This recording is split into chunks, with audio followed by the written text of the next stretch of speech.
Tonight, Commonwealth Human Rights Initiative descends heavily on police following the latest shoot-to-kill incident. 2 Ghanaian suspected robbers have been killed this way in only 2 weeks into the new year. It does not sit well with me based on the information that I have. The fact that the person is sitting on a motorbike, because the finding the jackknife is after the fact. So if they had shot and the person did not have anything in the back, but what would have been the response? Tonight, as families of shoot-to-kill victims challenge police claims those killed were robbers, we ask, what is the impact on police credibility? Topstory is brought to you by Bond Savings and Loans, your success, our passion. Gasem, the nation builder. Vodafone, the future is exciting. Ready? And nationwide medical health insurance, your healthcare family. My name is Gifty Ando-Apia.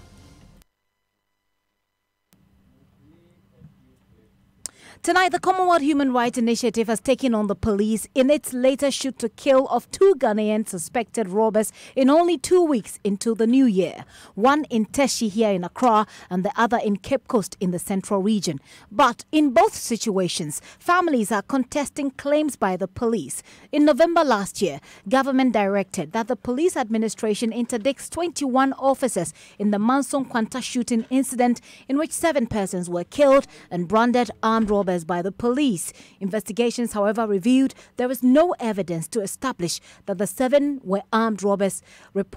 As the report by an independent investigative committee has categorically stated. This case took a toll on the police and its credibility. The latest incident seems to have added salt to that injury, raising even more questions about police credibility on persons it profiles as armed robbers. Let's start from Teshi. Dennis Kojo-Amponsa, the young man who was shot together with his friend last Saturday, is disputing claims they are armed robbers. The 28-year-old mechanic is currently receiving treatment at the police hospital after sustaining gunshot wounds. He says the police shot at them after a woman had shouted from a car that they had attacked and snatched her phone. His friend, a 25-year-old banker, was killed in the attack. But the police claim the young men were armed robbers. DSP Efiatenge is the Accra Regional Police PRO. The police states that the deceased was not shot in a mistaken identity, as claimed or alleged by the family, but died through police gunshot wounds. The second suspect, who escaped, was later also arrested and will be prosecuted in due time. A search conducted on the deceased together with the one who has been arrested led to the retrieval of the lady's phone. And this lady's phone was in the pocket of the deceased together with a kitchen knife. Other items also included 5 mobile phones. And even these mobile phones, the police suspect they were also stolen or taken in similar circumstance. DSP Efiatenge there. She speaks for the Greater Accra Regional Police. Now, the survivor, Dennis Kojo-Amponsa, says he's shocked by the incident. We went for a program, a hangout at Takumano. We went for a program at Takumano. On our way back, I met my friend Divine and decided to pick him up on my motorbike home. This was in his area at Teshi. Whilst picking him up, we saw a car approaching us. Then we heard a lady in the car. We didn't hear what she said, but all we heard were gunshots. The police shot at us, and my friend died. I sustained gunshot wounds. My friend Divine did not have anything on him. We are innocent.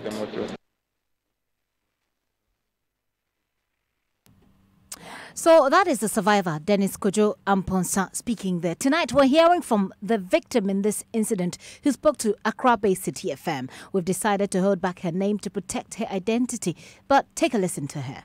I went to a get-together program, which is party. So when the party was done, then I requested for a taxify to pick me. So on my way, I met 2 guys on the bike. Where the driver had to pick me, I have to walk 2 minutes ahead to meet the driver. So I met 2 guys on the bike. Immediately I got to where they were that I had to pass. One guy from the back of the bike got down and was like, I should stop. And I stopped, and he used the handle of a knife on my head and told me to bring my phone and my purse. So I just gave it out and I was running. So I, got taxi just there, and the driver was like, what was wrong? And I told him my phone and handbag has been taken away from me. So he rushed me to a nearby checkpoint. So as I was explaining it to the policemen and patrol team came to my aid. So they were like, what's happening? So I told them this was what's happening in just a few minutes. So they gave me to the patrol team to take them to where the incident happened. We went there, we searched around, we couldn't find them. So as we were still searching for them, when the patrol team was still searching for them, like when the patrol team was searching for them, I was in the car with them searching around. So we kept on searching till we came across two guys who were sitting on a wall having a conversation. Yeah. So the police got down and searched them, then asked them what phone are they using. They said an Android phone, but mine was an iPhone. So one of the police was like, have you seen any two guys on a bike? Which I was truly to know the color of the dress the rider was wearing. So they said, yeah, two guys just curved some few minutes. So those guys even led us to where they were, where they passed. When the car got there, they were parked there and was going to my phone. So when they saw the police, they started to fire. So the police also fired in return, and one fell from the back. The one who took the phone fell from the back with my phone from his pocket, and the other one left. Did you see the suspects, those suspected robbers? Did you see them shoot at the police? Yes, they were exchanging fire with the police. And what happened? And the one at the back fell from the bike with my phone, and the other one escaped. And later on, the patrol team fetched him to bring him. How did you get your phone? When the guy fell from the bike, and I wanted to pick the phone, but they said I shouldn't touch it. So they took pictures of it. Then they made me use my hand on the thumbprint to know if it was mine with my phone cover with it. So I knew it's my phone, but they said they can't give it to me now unless investigation. You were at the scene when we spoke to the family. The family told us that the guys actually, when they met the police, they surrounded. They said, this is our house, take us to our house. What happened? When they saw the police, they sparked the motor and was going, and they were firing towards the police. So the police also, yes, and the one at the back fell. So that's the victim in this case, while withholding her identity. But then she spoke to an Accra-based radio, CTFM. Well, this is father of the deceased who insists actually that his son is not an armed robber. His money was rather taken and his phones were taken from him. Even before then, he had told them that his house is just in the next neighborhood here. That I'm in the house as a father, the mother is in the house. So it's just a stone throw where he was killed. So if it is true, they would have brought him here. So he insisted that his own personal car is even in the house. He left his fan on, his light was on. His TV was on. And just a stone throw is about 4 or 5 houses away from our own house. And he left our company not too long when this thing happened. What we plan to do is we will first want an independent investigation into the matter. The culprits or those who have done the killing must be looked for and the necessary punishment prescribed to them to serve as a deterrent. Compensation, a huge one, must be paid to the family, because I have looked after my son through preparatory school, his health matters. Even if it is not there, you must go and take a loan, you must borrow and pay school fees. Through secondary education, through to polytechnic education, and you can imagine all that I went through. This is father of the deceased who is insisting his son is not an armed robber. In the meantime, the police is insisting that the young men they killed were armed robbers. Or the young man they killed was an armed robber, plus his colleague who survived. Now, the contradictions are clear. different accounts in one incident. Elsewhere, in the Central Region, the Inspector General of Police has directed the Criminal Investigations Department to take over investigations of a shooting incident that led to the death of a 38-year-old woman in Cape Coast. Well, let's go on the lines now and speak to Regional Coordinator of Commonwealth Human Rights Initiative, Mina Mensah. Now, the Commonwealth Human Rights Initiative is not happy about the way the police has handled this matter. Let's get on to speak with her now. Hello, Mina. Hi, good evening. Good evening, and thank you very much for your time this evening here on Top Story. Now, we've heard the victim's report. We've also heard from the police PRO speaking about the phone that belonged to this victim, which was found in the bag or which was found in possession of these people, one of whom was killed. Does this not suffice for the case that the police is making against these people? Well, I didn't hear what the victim was saying. The part of the story that I've heard is the fact that the people were on motorbikes and they were shot. And my argument was that the police might have information that I don't have, but if you shoot people just because they're on motorbikes, so you suspect them to be armed robbers, then that's profiling based on the vehicle that whatever they were using as transport. So I need more information to be able to say that it suffices. But whatever it is, to shoot somebody because you suspect the person has committed a crime, there are processes and procedures that the police has to go through before they shoot anybody.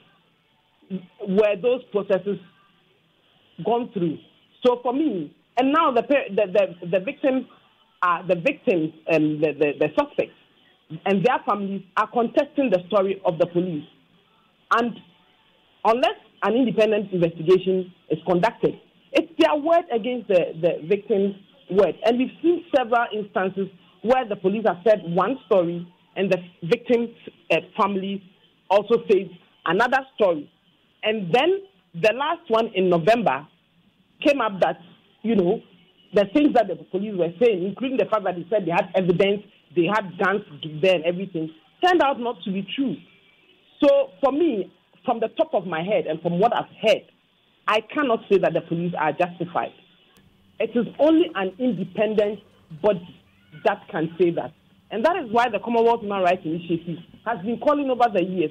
We really do need an independent police body to be looking after into these things. Because, when it happens, if you are fortunate enough for an independent body to be set up, then you get some information. But if you are not fortunate enough and the police investigate themselves, not much is heard about it. There are several instances where individuals or families of people who have been shot by the police have challenged the story of the police. But we haven't heard anything about that. We heard about the November 1 because an independent body was set up to investigate. Are we going to have ad hoc bodies all the time? And this speaks to the credibility of the police, because for all you know, it might be true, they might have a case. But if the police investigate themselves, even natural justice demands that you don't become a judge in your own court. So the Commonwealth Initiative is asking for a permanent independent body. But before you even go on to ask for the permanent independent body of investigation, what should the independent body you're asking for now consist of? Who and who should be on that kind of body? I think that's not a decision for the Commonwealth Human Rights Initiative to make. It is a decision that Ghanaians ought to make. And we have organized roundtable discussions, organized meetings, have forums. Unfortunately, we've not been able to meet with the key people. The office met with the police council. We were promised that there'll be feedback. So we need a bigger group of people. Ghanaians need to talk about it. There are best practices all over the world. We have a document that we have published that looks at the various best practices. But in the interim, while this is going on, I think that Shraj should take this thing up and investigate this case, because it's becoming a bit rampant. The police shoot somebody, the families come up and say that they say the person is an armed robber, the families come up and say that he's not an armed robber, and then it's back and forth. So who are we to believe? And it doesn't do well for the work of policing, because the challenge of armed robbery is a challenge. It's a big problem in this country. So if things like this happen and then it is found out that people are being branded armed robbers whilst they are not, then it creates a problem. On the other hand, if they were really armed robbers and the police has let them go, that is also a problem. And so for me, we need to deal with this issue as something that is really, really important. And we have been calling for this body for years. It is not a today thing. So government should be up and doing. The police cannot set an independent body by themselves. It is the state that has to do that. Okay. And the state owes it to its citizens to ensure that we are protected and also to ensure that the police has credibility. Because when such things happen, then the credibility of the police comes into question. So the state has to ensure that we have a credible police service, because there is transparency when things go wrong and people feel that, yes, thorough investigations have been done and that we are satisfied with what is happening. Mina, thank you so much for your time this evening here on Top Story. Mina Mensah is the regional coordinator for the Commonwealth Human Rights Initiative, and they're asking for an independent body to investigate this matter. In fact, they're calling on Sraj to take up this matter and get it running. Well, she also spoke about credibility. So let's get on the phone lines now. We're going to engage Adams Bona. He's a security analyst. So we'll take a look at the impacts that these cases will have or are having on the credibility of the police. Mr. Bona, thank you so much for your time this evening here on Top Story. Well, I'm sure that you followed. Yeah, you followed what this story. You followed Manson Kwanta. You followed this one. What's happened here in Teshi. You've also followed what happened in Cape Coast. What do you make of this scenario? I mean, what do you see from what you said? I think we have to take them case by case basis. Then once we're able to do that, it would help us to come to a firm conclusion as to how the police probably have handled themselves, and have they done well or they haven't done well. But zooming in into this Teshi issue, if you analyze what the lady who reported her phone and handbag being snatched, you realize that there's some amount of contradictions. In the first place, you said the guys who robbed her used something that looked like a knife, and they turned the back of the knife to hit her and collected her handbag and her phone. In her first story, which you played, she didn't mention of the guys having firearms. And so, but I think subsequently she's spoken to, what do you call that, a radio station, and she is alleging that the guys fired at the police station. This is news to me in terms of the guys firing, because when the incident happened, I quickly checked and I was told, that might not be true. There probably wasn't firing, and so if you ask me from where I sit, I think that who is someone I know, is my friend, but unfortunately she shouldn't have spoken that quick. Some of these things, you cannot say the police acted well, because every killing, every death by the police needs to be investigated, or the scene needs to be visited by the homicide unit of the Ghana Police Service, because that is a potential crime scene. So if you listen to what Efiatenge was saying, for example, she had a mobile phone, and they say that mobile phone belongs to this lady. This lady also in her interview indicated that the police made her do something to prove that phone was for her. It was verified that the phone was for her, but then they had to leave it as evidence. So that's where we go. Where you visit a crime scene and you compromise a crime scene.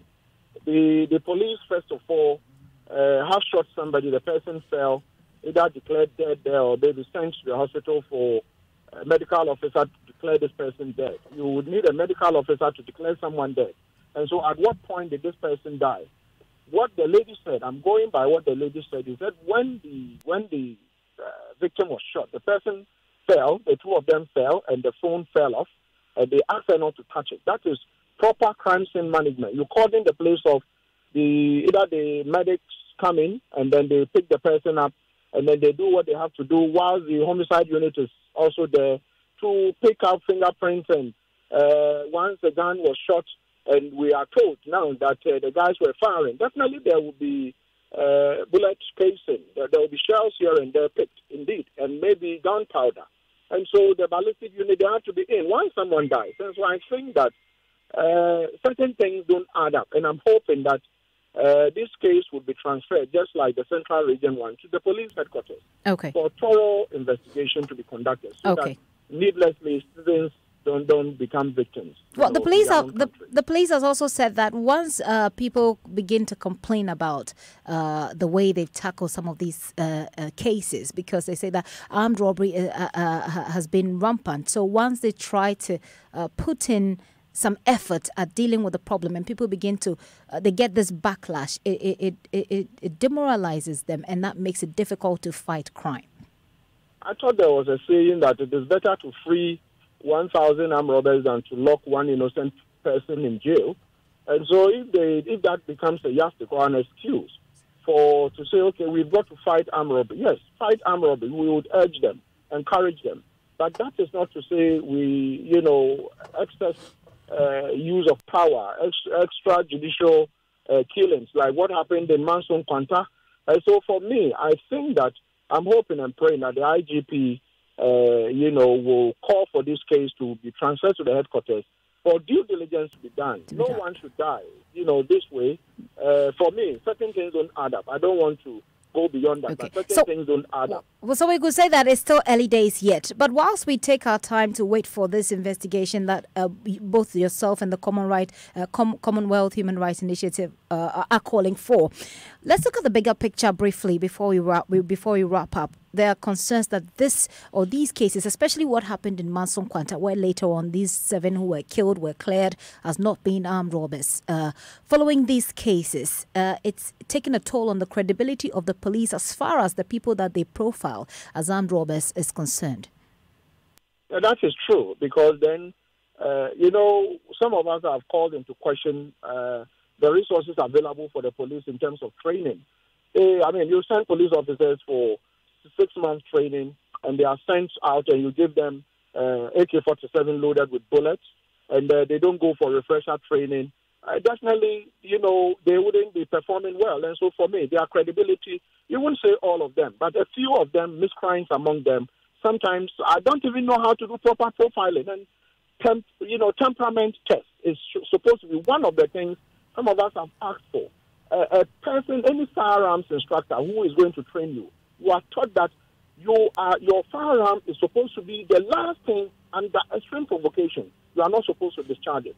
But in most cases, it is the first thing we see. No other person than some police officers do.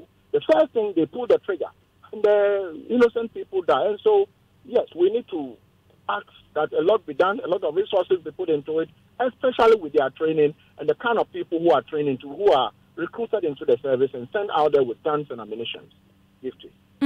Well, that's interesting. You've been calling for this, and I'm sure it's not just you. A lot of people have been calling for this. Are there any specific things that you could suggest to the police service? In the immediate term, because increasingly we're seeing these cases emerge. Are there any short-term solutions, any short-term measures that can be taken as, perhaps the entire country works towards a police service that satisfy or perhaps all the boxes that or checks all the boxes that perhaps you have? I think for me, immediately, if you know the organogram of the police institution, it is well structured, where you have divisional commanders, district commanders, regional commanders, station, officers and all that. Information should go down there so that these people who are in charge of the boys, those who are in charge of the boys, or the boys and girls, when I say the boys and girls, the ranking, those down there, the officers who go on patrols and the rest. So that proper training, if it means weekly trainings are given to them before they go out there to patrol, they are told, as you are going, be careful.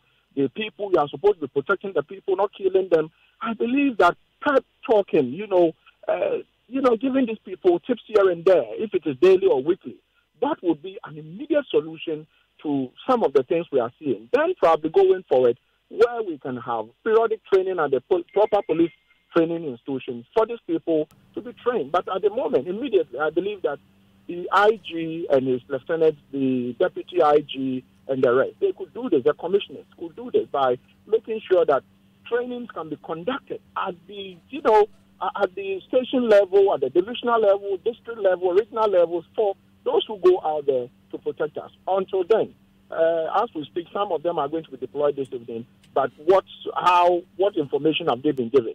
Have they been given to shoot on site, or they've been given to do proper profiling and hold back before they shoot? And these are some of the things I think immediately the police institution should be doing. Well, as far as you're concerned, in this particular case, something isn't adding up and the police should come again. Yes. Thank you very much for your time this evening. Adam Bona is a security analyst. They're helping us look at the impact of these incidences on police credibility, following families that are challenging claims by the police that people or their children shot are armed robbers, as the police has suggested. Top Story is brought to you by Bond Savings and Loans, your success, our passion.